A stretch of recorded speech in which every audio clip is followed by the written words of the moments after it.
Hello, everyone. Welcome to the April edition of the Point of Contact Q&A. This month, we have 4 people in the panel, as you can see, and we can start with the introductions right away. Sure, I'm Aidan, point of contact for England and the United Kingdom. I'm Michael, I'm a point of contact in California. And my name is Rashad Hill. I'm a POC for Illinois. And myself, I'm Sasha from Slovenia, and we're going to be doing it a little differently this month. First off, we're going to kick it with some of the updates for the TVP activism from all the different countries and states, and we're going to start it off the same way we did with the introductions. Aidan? Sure. So for England, what we did this month, is we had a talk at this event called VegFest. Me and another point of contact called Sheena Bratt went down. That was last weekend, which was good, and we got some more contacts from that. We've been continuing with our regular Google Hangouts, and there's a small group of us who are progressing through the foundation course. And that's basically what's been going on this month for us. All right, good stuff. Michael, you're next.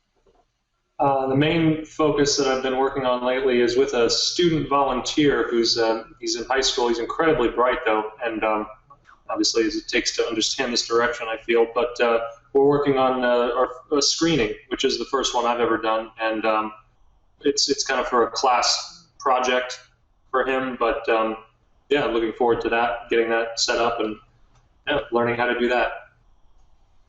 Excellent. And Rashad?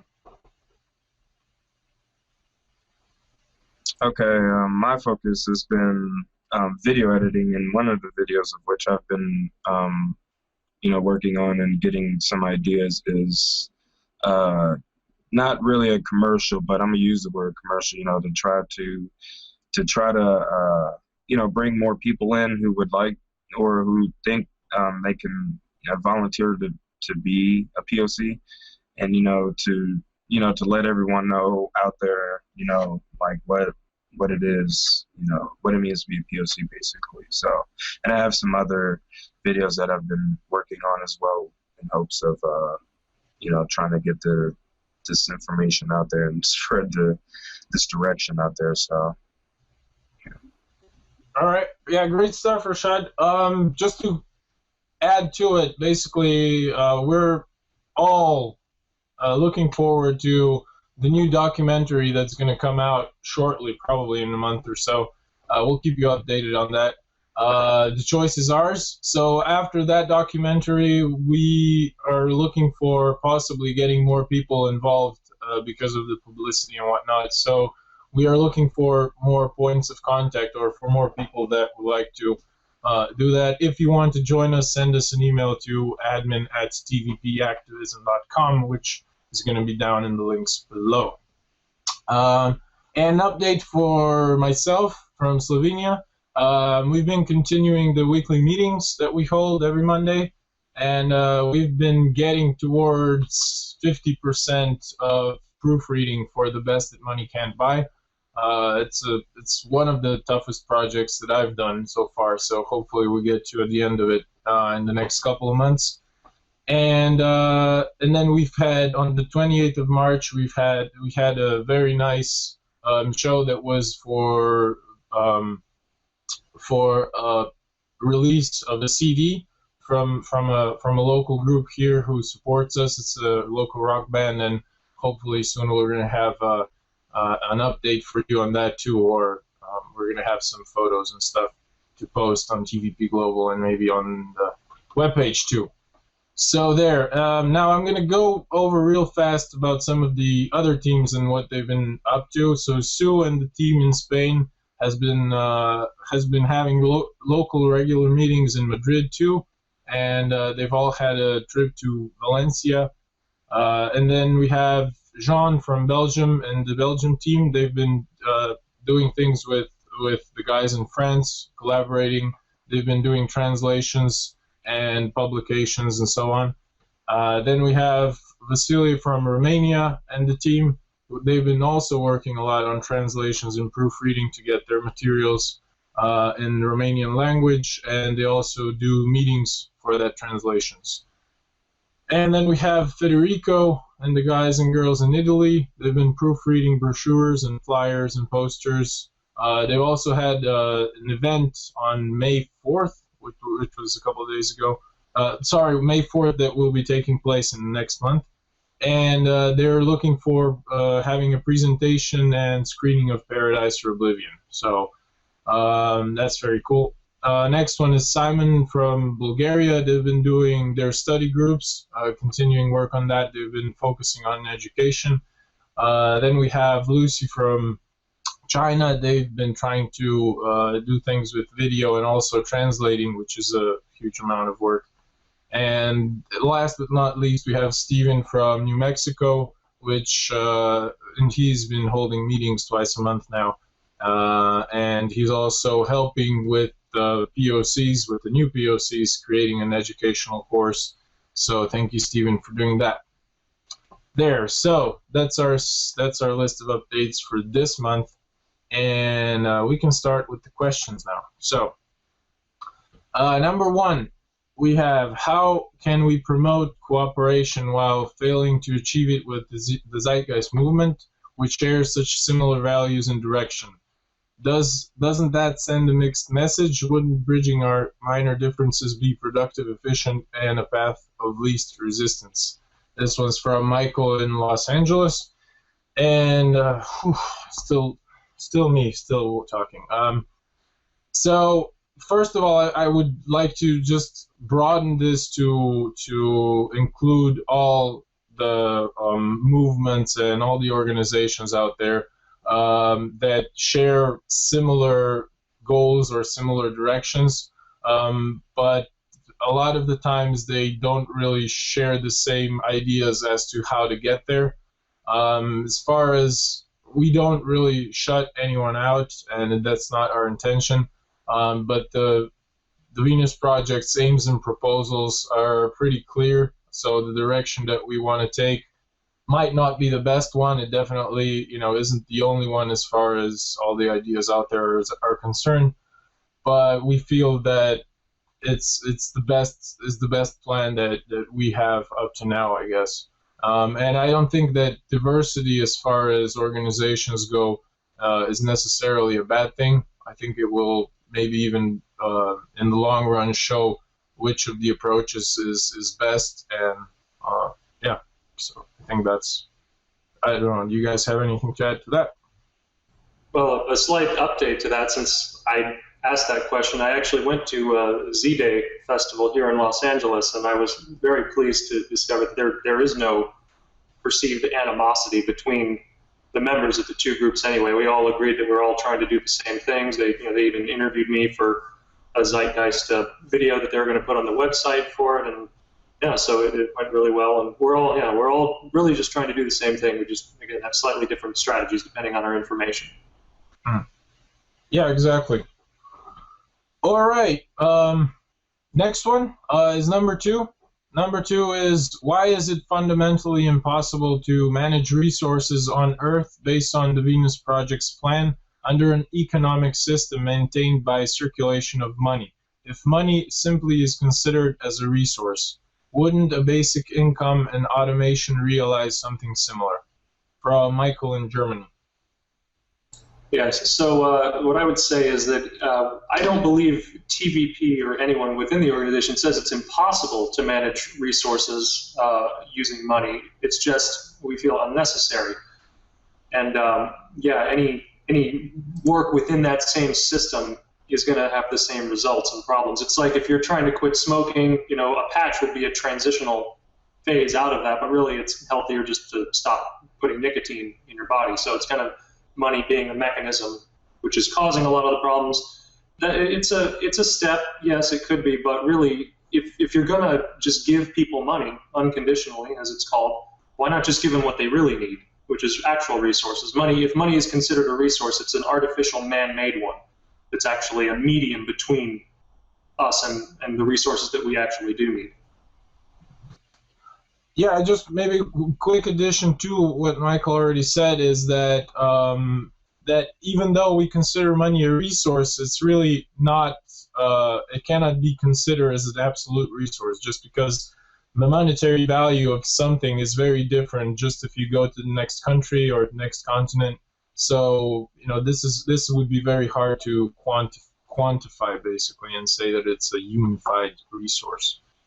Yeah, on its own, it has no intrinsic value, and it's arbitrary, and again, it's unnecessary when you really think about what we do fundamentally need. And if we have the ability to provide that, then money's a barrier to doing so. Yeah, good point. All right, go to number 3, which is given that the age group is under 18 years old, would you encourage a much younger audience to read into the Venus Project, having the content be constructed simpler for them? This is from Krayn in California. Yeah, so it's a little bit of a confusing question, but I think what you're really getting at there is, how can we affect children? Is it a good idea to try and talk to children? And I think, well, you can see that the Venus Project thinks that it does, because they've already done a book called The Rings of Venus. An author called Pat McCord did it in cooperation with Jacques and Roxanne. So there's been a lot of involvement from them. We'll post a link to that down below. I think with regards to children, it could almost be easier because there's much less for them to unlearn than if you're talking to a 40-year-old, there's going to be a lot more roadblocks in the way. So I think definitely children is a good way to go, and there are already been efforts being made, and I think more will be made. Okay, yeah, that's a good point. We have next one, which is number 4. Are any efforts being made to educate / appeal to the elite? Aren't they key to a smoother transition? As they run the system, isn't it more efficient to focus on them and not the little fish, quote unquote? Isn't changing a leader the best way to change a group? This is also from Michael in the US. Okay. I would answer that is, I can only go, like, speaking with when I spoke with Roxanne, in a meeting before, she was saying how, they're always getting letters from people, wanting to give them land or something like that, but, they need more information and they need details on, like, what's going on and stuff like that, and I can't really speak on their behalf. This is something we'll have to, a question we'll have to bring up to them, but, I'm sure they have, they want to get to the elites, but that's pretty difficult, and I don't think anyone's stopping the common person who understands this direction to talk to elite. But I think it is important if you take it upon yourself to do these things, that you talk with Roxanne, as we don't officially represent the Venus Project to begin with. We are just a volunteer organization. So if we're going around and repping the Venus Project, talking to these big elites, and we don't really represent them, and you make a mistake or something like that and give them, you start repping TVP in a bad way, then you're claiming that you're officially part of TVP, then that can cause some problems. So, if things like that are being attempted, then it's important to talk to TVP first and foremost, I think. But I don't think, like I said, I don't know if TVP is doing any plans. We'll have to ask them. But as far as you yourself doing that, go for it if you have ideas for it. Yeah, exactly. It's a very good.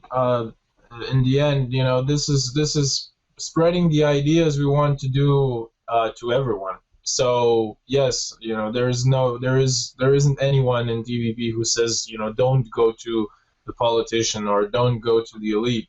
I think they definitely have resources at their disposal, and if we can get to them, that would be great. Obviously, like Rashad said, we're not official representatives, but we can share the ideas. We can make connections, and a lot of people have already done so. You know, they've already gave Jacques' book to Jose Mujica and a couple of other people. You know, so that is being done.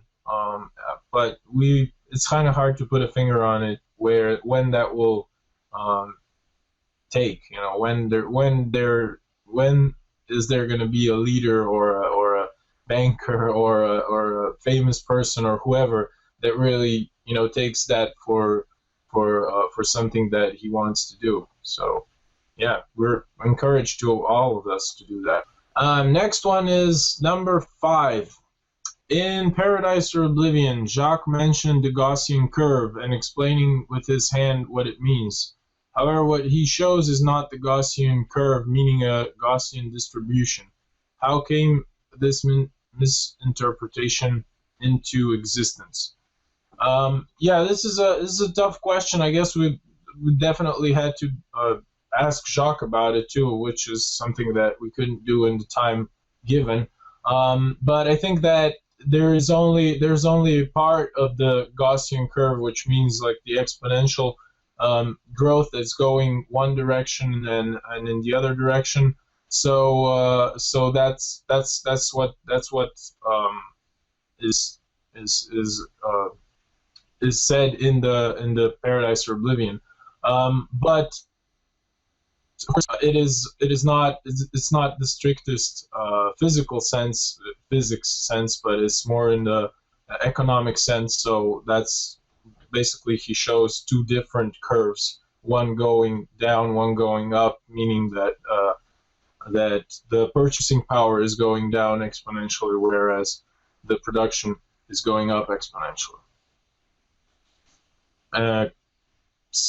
That's number 5. Yeah, sorry, number 6. Number 6 is, as I understand it, your circular cities will be self-sustainable. Now then, how then exactly will food be produced in the cities? This is from Glamfish in Sweden. Again, it's a technical issue, and we have so many abilities and so many methods of producing food these days. Aeroponics, hydroponics, aquaponics, vertical farming, even kind of sourcing the particular ingredients and nutrients, and kind of we can print organs now, which means we're almost there to printing meat, which I've heard is on the horizon as well. So really the possibilities for food and nutrition are almost limitless compared to what we currently have. Okay. No one has anything to add to that. We'll go to number 7. Number 7 is, I have found in YouTube and some forums, some people with knowledge in economy have semantics doubts related with meaning of the words resource-based economy, claiming that it's not right. Anyway, it's not against the resource-based economy proposed by TVP, but the words used. This is from Ignacio and Santiago. Sure, I think with this question, now if I don't answer this correctly, I would ask you possibly to actually ask the specific problem that is being proposed with the semantic words, because from my point of view, it's very clear what a resource-based economy is. And we're going to link you here to the resource-based economy section on the website. It has the video from Jacques, which is about 8 minutes long. It really just goes over this whole thing. And I don't think once you've seen that, you can have any semantic problems with what a resource-based economy means. Now, coming from an economist point of view, they might have certain misconceptions or certain other semantic meanings around the word economy, which we're not talking to here. So maybe reference them to this section, say, this is what we're trying to explain. All right, that's very good. And we have number 8 and the last question for this session, and it reads, I read The Tyranny of Words lately, so I am wondering what Fresco means when he talks about the well-being of a human, like in this video, which is linked in the moderator, and we'll link it down below. and then adds further explanation of the question, and there's a link to expanding that question. It seems that the person didn't have enough space in the Google moderator. So this is from Tim and Oscar in Germany. Looking at the rest of what he had to say, because he mentioned smoking and whatnot. I mean, granted, it may help you feel good in the long run, but if you're not thinking of a long-term investment, if you're only thinking in the short term, in the short run, that the pleasure that smoking will bring, then you may, and if you get caught up in that, you may fail to see other solutions that may not be detrimental to you, in the future. So I don't know, to go back to the question about well-being, I think it's important to kind of see, we want the well-being of human beings. It shouldn't be a difficult term to understand. We want humans to have access to food when they want it, to access to medical care, to the necessities of life, for as like a baseline type of thing, to try to prevent a lot of the crime that would happen in that sense, and just discomfort and people not living well.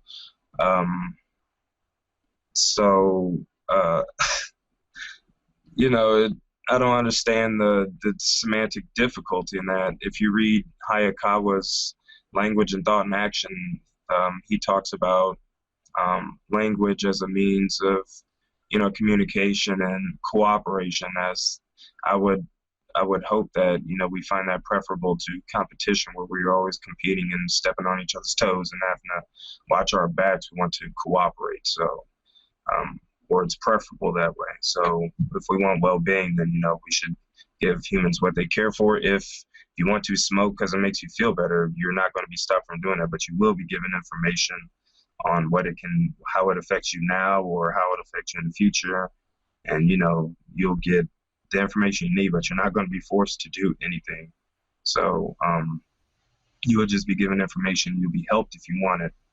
So that's well-being as best way I can describe it, right now. The thing that I think kind of with this question is, this is my understanding of the question. It might be a bit wrong, but if you're asking for a list of, we need this, this, this, and this for well-being, it's not that simple. There's going to be challenges that we face, and the challenges will change over time, and there's always going to be new challenges. And really, what I think, if you're saying the well-being of humans, it lies in our ability to meet the problems that we face as humans.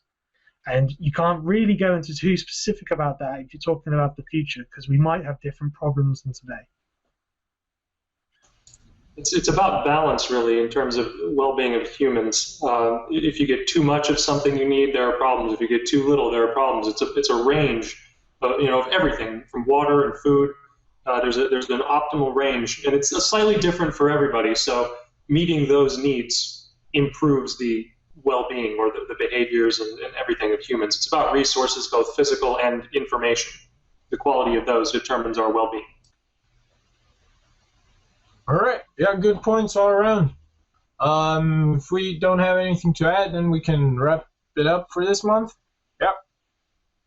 All right. Well, I'll invite everyone to submit your questions or vote up or down questions that are already in the Google moderator.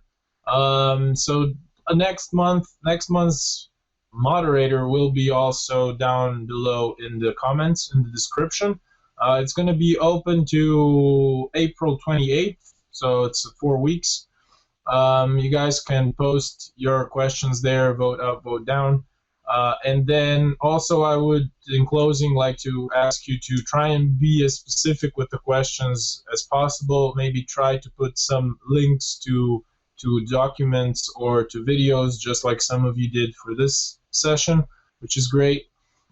And also don't be disappointed if we don't get to it for next week or next month, because we have a lot of these questions and we're picking the ones that are highly rated, but also that we have answers for right now. But we will try to get to everyone's questions. So there, that's it for this month, and I'll see you all next month. So take care.